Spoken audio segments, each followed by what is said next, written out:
About 1 million years ago, Sir William Lyons started a company which became Jaguar. Later it became Jaguar Land Rover.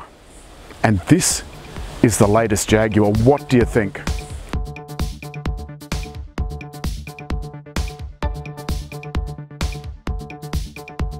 Absolutely beautiful. This is the first SUV that I can imagine myself buying because I actually wanted it. I think it is absolutely beautiful. Have a look at those lines. Everything about this Jaguar screams muscle, power, speed. It is an electric car. Yes, ladies and germs, it runs just on electric motors. There's two of them, one in the front, one in the back. They are good for 90 kilowatt hours from the Growler here at the front. Don't you just want to work Growler into a dinner conversation? Give it a try. At the front we've got what Jaguar calls its double J-blade daytime running lights and the LED headlights, which are fully automatic, including high beam. In this EV400, which is what the designation of this car is, you're good for about 430 kilometres of theoretical range. And I say theoretical because if you want to use the lights, the radio, the windows, in fact, anything like air conditioning that draws power, drains the power from this thing faster than a drink from a drag queen. You might say, well, what's in the front if there's no motor? Well, in this case, all we've got in it is the charging cable, and that's what you use to plug into a normal power point at home with that. And you plug that into the car. That you have to do every time you come home. Every single time you come home, you have to plug your car in. Why? Because you want to leave home with a full charge. Because this car has two motors, it's got all-wheel drive, all-surface progress control, hill launch assist, Jaguar drive control, and range for route, so you can put into your sat-nav where you want to go, and this car will tell you approximately how much battery it is going to take you to get there. Very handy if you're just getting to the very edge of the limit of what you think your power will be. It also has coil suspension, passive suspension, and an electric parking brake. It's got low traction launch and enhanced brake regeneration. It also has active vanes. These wheels are 20-inch. Like all Jaguars, this is kind of geared towards a sportier ride. So it's not luxurious as such, but it does handle quite well. Though you do notice 600 kilos worth of batteries underneath in some corners. Because the key is in my pocket, all I have to do is press this button and the handle pops out. But you'll notice that this handle didn't pop out, and that's because it's programmed to only open the driver's door. But you can open it from the key or from pressing any other handle. And you just open the door to get in. You can open the car from inside on the dash, from the key, or by pressing the little rubber badge underneath. Look, there's a good, I don't know, what is that, 6 inches or so between my knees and the seat in front. And what's 6 inches between friends? We also have a vent. Instead of being in the center console, it's right here in the door pillar.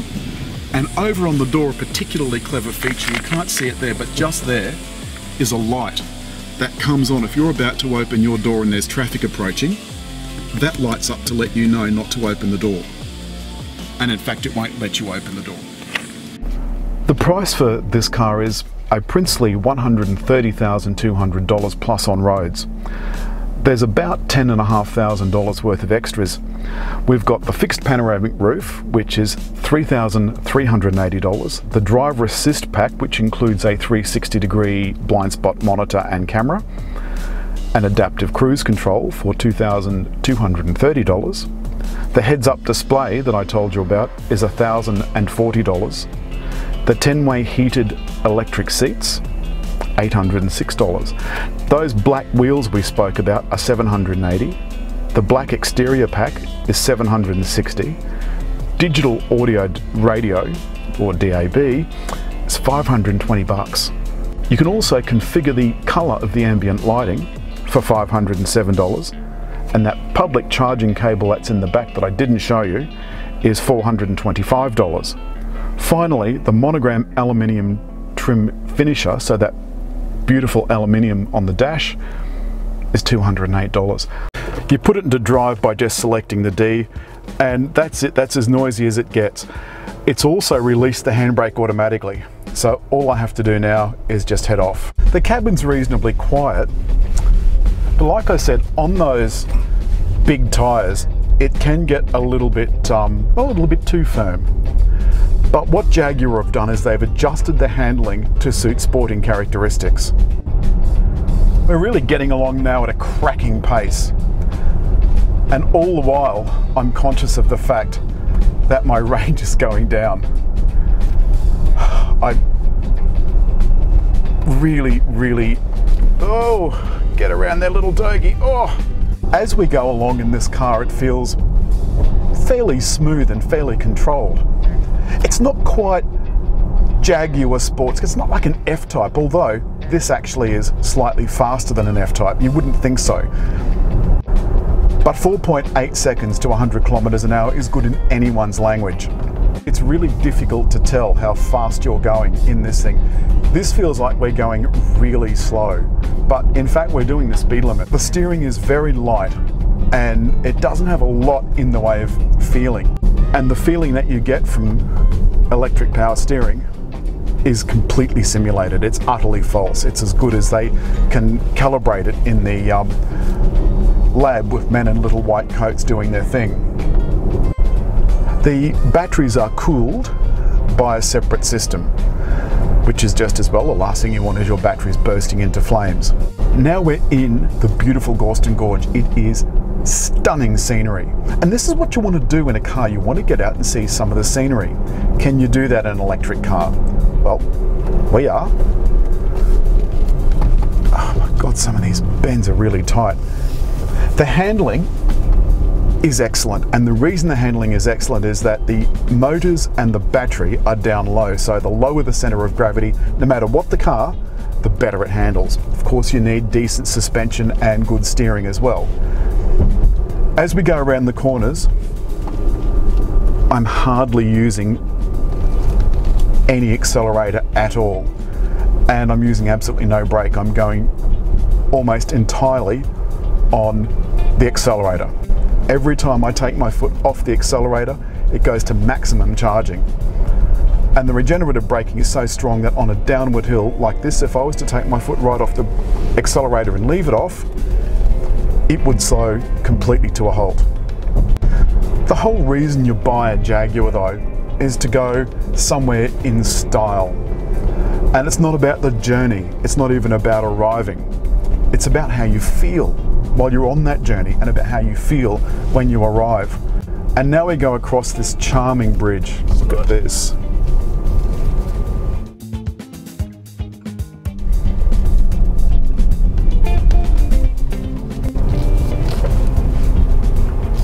The really amazing thing is we used up almost no range going down that hill. All of those twists and turns actually boosted our range. That's just extraordinary. We'll make up for it now because we're going up the other side.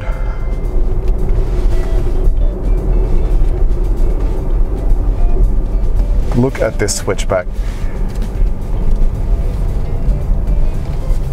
Oh, come on, lovey. Because the turning circle isn't actually too bad. But the airiest thing in an electric car is the fact that you're just going along in complete silence. And the power in these electric motors is akin to a V8, and a strong V8 at that. 294 kilowatts and 696 newton meters.